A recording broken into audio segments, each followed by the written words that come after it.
ಶ್ರೀಮತೆ ರಾಮಾನುಜಾಯ ನಮಃ. ಹರೇ ಶ್ರೀನಿವಾಸ. ವೆಂಕಟಾದ್ರಿ ಸಮಂ ಸ್ಥಾನಂ ಬ್ರಹ್ಮಾಂಡೇ ನಾಸ್ತಿ ಕಿಂಚನ. ವೆಂಕಟೇಶ ಸಮೋ ದೇವೋ ನ ಭೂತೋ ನ ಭವಿಷ್ಯತಿ. ನಮೋ ವೆಂಕಟಶೈಲೇಂದ್ರ ಚಂದ್ರಾಯ ಪರಮಾತ್ಮನೆ. ತ್ರಿಜಗದ್ವಂದ್ಯಪಾದಾಯ ಭಾರ್ಗವೀ ವಕ್ಷಸೇ ನಮಃ. ತಸ್ಮೈ ರಾಮಾನುಜಾರ್ಯಾಯ ನಮಃ ಪರಮಯೋಗಿನೇ. ಯಶ್ರುತಿ ಸ್ಮೃತಿಸೂತ್ರಾಣಾಂ ಅಂತರ್ಜರಮಶೀಷಮತ್. ಇಡೀ ಜಗತ್ತಿನಲ್ಲಿ ಶ್ರೀನಿವಾಸನ ಭಕ್ತರ ಸಂಭ್ರಮ ಸಡಗರ ಪ್ರತಿನಿತ್ಯ ತಿರುಮಲೆಯಲ್ಲಿ ಆಗ್ತಾ ಇದೆ. ಅಂತಹ ಅದು ಅಪೂರ್ವವಾದ ಪತಿತ ಪಾವನ ಕ್ಷೇತ್ರ ತಿರುಮಲೆ. 1000 ವರ್ಷಗಳ ಹಿಂದೆ ಜಗದಾಚಾರ್ಯರಾದಂತಹ ಸ್ವಾಮಿ ರಾಮಾನುಜರು ಆ ಕ್ಷೇತ್ರವನ್ನು ಜೀರ್ಣೋದ್ಧಾರ ಮಾಡಿ ಶ್ರೀ ವೈಷ್ಣವ ಕ್ಷೇತ್ರವನ್ನಾಗಿ ಮಾಡಿ ತಮ್ಮ ತಪಸ್ಸನ್ನೆಲ್ಲ ಅಲ್ಲಿ ಧಾರೆ ಎರೆದು ಅಗಮೋಕ್ತವಾಗಿ ಪೂಜೆ ನಡೆಯುವಂತೆ ವ್ಯವಸ್ಥೆ ಮಾಡಿದರು. ಇವತ್ತಿಗೂ ಸ್ವಾಮಿ ರಾಮಾನುಜರು ಯಾವ ನಿಯಮಗಳನ್ನು ಮಾಡಿದ್ರು, ಪೂಜಾ ವ್ಯವಸ್ಥೆಗಳನ್ನು ಮಾಡಿದ್ರು, ಅದೆಲ್ಲವೂ ಅಲ್ಲಿ ನಿರಂತರವಾಗಿ ನಡೀತಾ ಇದೆ. ನಮಗೆ ಬಹಳ ವರ್ಷದ ಕನಸು. ತಿರುಮಲೆಗೆಲ್ಲ ಹೋದಾಗ ಎಷ್ಟು ಜನ ಭಕ್ತರು ಗಂಟೆಗಟ್ಟೆ ಕಾಲ ಕ್ಯೂನಲ್ಲಿ ನಿಲ್ತಾರೆ, ಎಲ್ಲೋ ಬರ್ತಾರೆ, ರಸ್ತೆಯಲ್ಲಿ ಮಲಗ್ತಾರೆ ಪಾಪ. ಆದರೂ ಒಂದು ಕ್ಷಣ ಆ ಶ್ರೀನಿವಾಸನ ದರ್ಶನ ಆಗಬೇಕು ಅಂತ.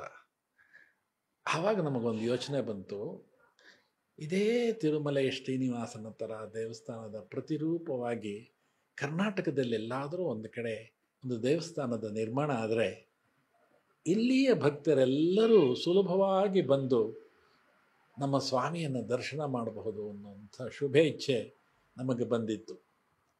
ಅದಕ್ಕೆ ಸ್ವಾಮಿ ಅನುಮತಿ ಕೊಟ್ಟರು, ಅವರ ಕೃಪೆ ಆಯಿತು. ನಿಡಘಟ್ಟದ ಅಣ್ಣೇಗೌಡ ಅವರು, ನಾವು ಒಮ್ಮೆ ಅಲ್ಲಿಗೆ ಹೋದಾಗ ನಮಗನ್ನಿಸ್ತು, ಇಲ್ಲಿ ಶ್ರೀನಿವಾಸನ ದಿವ್ಯವಾದಂತಹ ಮಂದಿರ ನಿರ್ಮಾಣ ಆದರೆ ಎಲ್ಲರೂ ಬಂದು ಆನಂದದಿಂದ ಶ್ರೀನಿವಾಸನ ದರ್ಶನ ಮಾಡ್ಬೋದು ಅಂತ ಅನ್ನಿಸಿ ಅದರ ಮಾಲೀಕರಾದಂತಹ ಶ್ರೀಯುತ ಪ್ರಕಾಶ್ ಅವರನ್ನು ನಾವು ಕೇಳಿದ್ವು, ನಮಗೊಂದು ಸ್ವಲ್ಪ ಶ್ರೀನಿವಾಸನ ದೇವಸ್ಥಾನಕ್ಕೆ ಸ್ಥಳದಾನ ಮಾಡಿ ಅಂತ. ಅವರು ಒಂದೇ ಒಂದು ಕ್ಷಣ ಯೋಚನೆ ಮಾಡಿದೆ, ಇಲ್ಲಿ ಖಂಡಿತ ಆಗಲಿ ಅನ್ನುವಂಥ ಆಶ್ವಾಸನೆಯನ್ನು ಕೊಟ್ಟರು. ಆವತ್ತಿನಿಂದ ಪ್ರಾರಂಭವಾದಂತಹ ಆ ಮಧ್ಯ ತಿರುಮಲ ಕ್ಷೇತ್ರದ ಶ್ರೀನಿವಾಸನ ಲೀಲೆಗಳು ಅಪಾರವಾಗಿದೆ, ಅಖಂಡವಾಗಿದೆ, ನಿರಂತರವಾಗಿ ನಡೀತಾ ಇದೆ. ಶ್ರೀ ಬಾಲಕೃಷ್ಣ ಅವರು ಇಡೀ ಯಾತ್ರೆಗೆ ಬೇಕಾಗುವ ಎಲ್ಲ ಸಲಕರಣೆಗಳನ್ನು ಅವರು ಮಾಡ್ತಾ ಇದ್ದಾರೆ. ಬೇರೆ ಯಾರೂ ಮಾಡಬಾರ್ದು, ನಾನೇ ಮಾಡಬೇಕು ಅಂತ ಅವರಿಗೆಲ್ಲ ಅಷ್ಟು ಉತ್ಸಾಹ. ಯಾತ್ರೆಗೆ ಧ್ವನಿವರ್ಧಕದ ವ್ಯವಸ್ಥೆ, ವರ್ಣರಂಜಿತವಾದಂಥ ವಿದ್ಯುತ್ ದೀಪಗಳು, ಊಟ ತಿಂಡಿ ಹಾಲು ಇತ್ಯಾದಿ ಎಲ್ಲದರ ವ್ಯವಸ್ಥೆಯನ್ನು ಬಾಲಕೃಷ್ಣ ಅವರು ಮಾಡ್ತಾ ಇದ್ದಾರೆ. ಅವರು ಈ ಮಧ್ಯ ತಿರುಮಲ ಸೇವಾ ಟ್ರಸ್ಟಿನ ಅಧ್ಯಕ್ಷರೂ ಹೌದು. ಪ್ರಾರಂಭದಿಂದ ಅವರು ನಮ್ಮ ಜೊತೆ ಇದ್ದಾರೆ.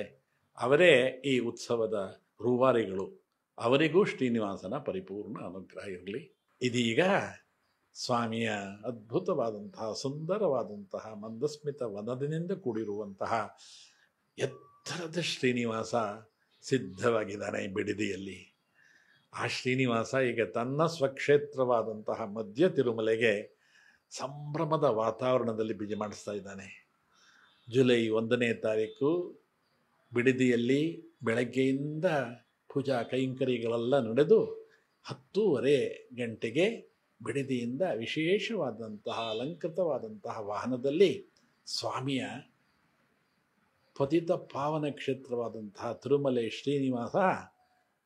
ಶ್ರೀನಿವಾಸನ ಪಾವನ ಯಾತ್ರೆ ಅವತ್ತಲ್ಲಿ ಪ್ರಾರಂಭ ಆಗುತ್ತೆ. ಜೊತೆಯಲ್ಲಿ ಸಾವಿರಾರು ಭಕ್ತರು ವಿಷ್ಣು ಸಹಸ್ರನಾಮ ಪಾರಾಯಣ ಮಾಡ್ತಾರೆ, ಭಜನೆಯನ್ನು ಮಾಡ್ತಾರೆ. ಕನಿಷ್ಠ ಒಂದು 3-4 ಸಾವಿರ ಜನ ಸದಾ ಭಗವಂತನ ಜೊತೆ ಶ್ರೀನಿವಾಸನ ಜೊತೆ ಇದ್ದು ಸಂಭ್ರಮದಿಂದ ಮಧ್ಯ ತಿರುಮಲ ಕ್ಷೇತ್ರಕ್ಕೆ ಅವನು ಬಿಜಿ ಮಾಡಿಸ್ತಾನೆ. 3 ದಿವಸಗಳ ಯಾತ್ರೆ ಇದು, ಶ್ರೀನಿವಾಸನ ಪಾವನ ಯಾತ್ರೆ ಇದು. ಶ್ರೀನಿವಾಸ ಅಲ್ಲೆಲ್ಲ ಹೋದರೆ ಆ ಕ್ಷೇತ್ರ ಜನ ಎಲ್ಲರೂ ಪಾವನರಾಗ್ತಾರೆ. ನಾವು ಅದಕ್ಕೋಸ್ಕರ ನಿಮ್ಮೆಲ್ಲರನ್ನ ಆಹ್ವಾನ ಮಾಡ್ತಾಯಿದ್ದೀನಿ.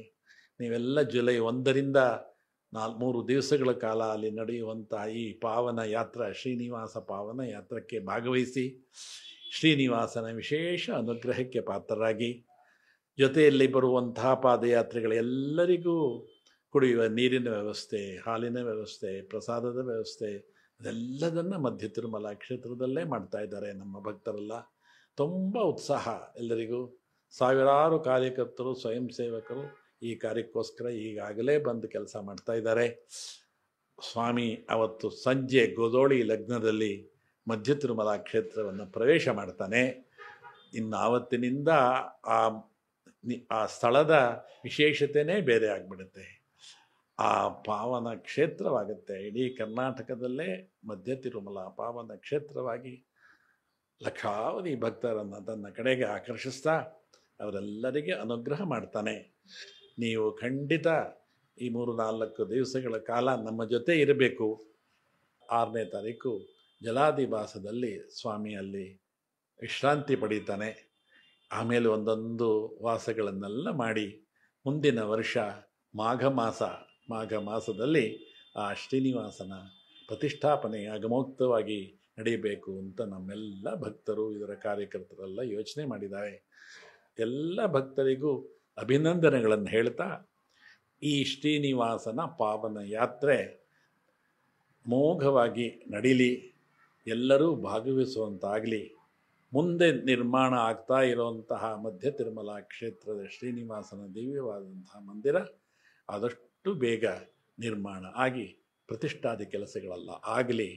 ಶ್ರೀನಿವಾಸನ ಪರಿಪೂರ್ಣ ಅನುಗ್ರಹ ನಿಮ್ಮೆಲ್ಲರ ಮೇಲೆ ಸದಾ ಇರಲಿ ಅಂತ ಆಶಿಸ್ತಾ, ನೀವೆಲ್ಲರೂ ಜುಲೈ 1ನೇ ತಾರೀಕು ಬಿಡದಿಗೆ 10:30 ಗಂಟೆಗೆ ಸ್ವಾಮಿ ಅಲ್ಲಿಂದ ಸಂಭ್ರಮದ ವಾತಾವರಣದಲ್ಲಿ ಅಲ್ಲಿಂದ ಅವನ ಯಾನ ಪ್ರಾರಂಭ ಆಗುತ್ತೆ, ಅವನ ಯಾತ್ರೆ ಪ್ರಾರಂಭ ಆಗುತ್ತೆ.